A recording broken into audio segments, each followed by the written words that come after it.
The Dogman of Taylor Woods, Part 10. The morning sun crept over the tree line, but Paul's property still felt heavy, as if the night had left shadows that sunlight couldn't chase away.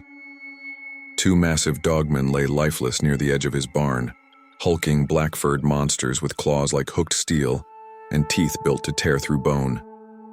Their glassy eyes stared upward, unblinking, as if still watching him. Paul swallowed hard and pulled out his phone.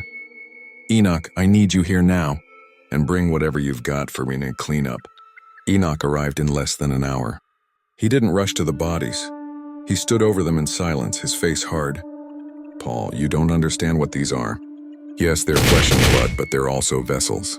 Spirits ride inside them, territorial ancient ones. This is why they stalk people. These things aren't just beasts. They're pawns in a darker game." Paul shifted uncomfortably. "What do you mean? Spirits?" Enoch turned toward him. "Fear, violence, rage. They're not just after your land, they want your soul, Paul. And here's the thing. Those spirits only get a foothold where a door's been left open. Some doors are in the land, but some are in us." Paul looked down, his mind flashing to moments from his past. Sins, bitterness, compromises he thought he'd buried. A cold knot formed in his gut. Enoch walked to his truck, grabbed a can of gasoline, and handed it to Paul. "We burned them, no trophies. No skins, no evidence for the wrong eyes to find." Paul nodded. Together they dragged the bodies into a shallow pit he'd dug. The weight of them was staggering, like hauling logs soaked in lead. Paul's arms ached, but the thought of boys in black showing up drove him to work faster. Enoch stood over the pit, raised his hand to the sky, and prayed in a deep, commanding voice. "In the name of Jesus Christ, every spirit bound to these creatures, go back to the pit of hell where you belong. You will not return to this land, you will not torment this man, and you will not cross the blood of the Lamb." They lit the fire. Flames roared up, orange against the blue morning, and black smoke spiraled heavenward. The air stank of burning fur and something worse, something spiritual Paul couldn't describe.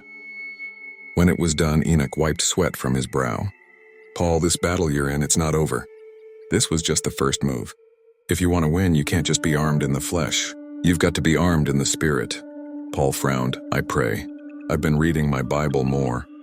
"That's good," Enoch interrupted. "But you're still carrying chains you don't even see. Come to Friday night revival.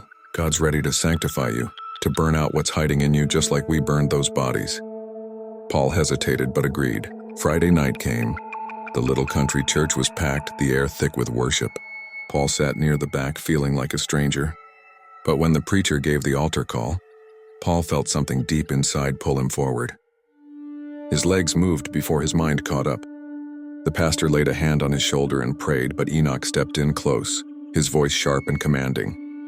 "Every spirit of fear, every spirit of violence, every lust, bitterness, and shame, loose him now in the name of Jesus."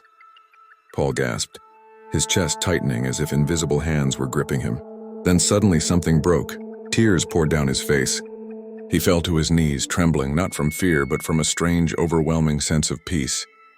When he stood again, it was as if a weight had been ripped from his soul. The noise of the church seemed sharper, the colors brighter. He could breathe freely, deeply. Enoch smiled. "That's sanctification, Paul.